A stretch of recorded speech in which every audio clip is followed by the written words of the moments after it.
검찰이 대장동 의혹의 핵심 인물인 남욱 변호사의 여권 무효화를 요청한 데 이어서 경찰은 인도펄에 공조를 요청했습니다. 검찰은 내일 또 다른 핵심 인물인 화천대유 대주주 김만배 씨의 조사를 앞두고 있습니다. 김 씨는 어제 입장문을 내고 그간의 로비 의혹을 반박했는데요. 자세한 내용 취재기자 연결해 알아보겠습니다. 김다연 기자. 네, 사회부입니다. 대장동 특혜 의혹을 밝히기 위해서는 미국으로 건너간 남욱 변호사 조사가 불가피한 상황입니다. 체류지 확인을 위한 절차를 시작했다고요? 네, 그렇습니다. 경찰은 지난 7일 천화동인 4호의 실소유주 남욱 변호사의 체류지를 확인하기 위해 인터폴에 공조를 요청했습니다. 경찰은 남 변호사가 미국에 체류하고 있다고 보고 있지만 정확한 주거지가 특정되지 않고 있는데요. 수배 조치까지 내리기 위해서는 체포영장을 발부받아야 하는데 현재는 강제력이 없는 추적 협조 요청만 한 상태입니다.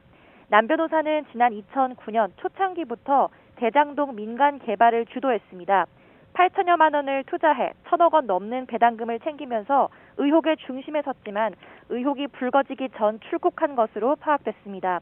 남 변호사는 이 과정에서 민간 사업자 선정에 관여하고 정관계 로비의 역할을 했다는 의혹도 받는데요.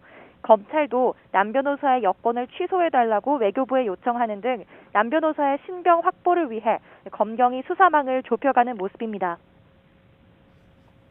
최근 경찰이 확보한 유동규 전 본부장의 휴대전화. 휴대전화 분석은 지금 어떻게 진행되고 있습니까? 네, 우선 경찰이 유동규 전 성남도시개발공사 기획본부장의 휴대전화를 확보한 건 지난 7일인데요.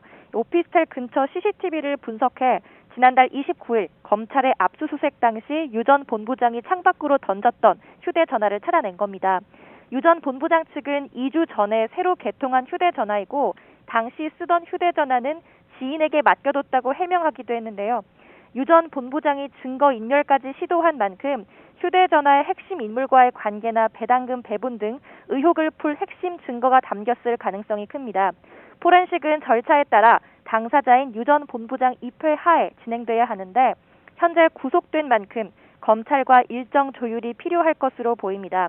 이런 가운데 검찰은 오늘 오후 2시쯤 구속 상태인 유동규 전 본부장을 추가로 불러 조사를 이어갈 예정입니다. 또 정영학 회계사가 검찰에 제출한 녹취록도 이 대장동 의혹의 결정적 증거로 꼽히고 있는데요. 김만배 씨가 이를 반박하는 입장문을 내놨다고요? 네, 김만배 씨는 어제 입장문을 통해 로비 정황이 담긴 것으로 알려진 녹취록 내용은 사실과 다르다고 다시금 주장했습니다. 정영학 회계사가 검찰에 제출한 녹취록에는 김 씨 등이 정치인과 법조인, 성남도시개발공사 등의 로비 명목으로 350억 원을 사용했다는 정황이 담긴 것으로 전해졌는데요.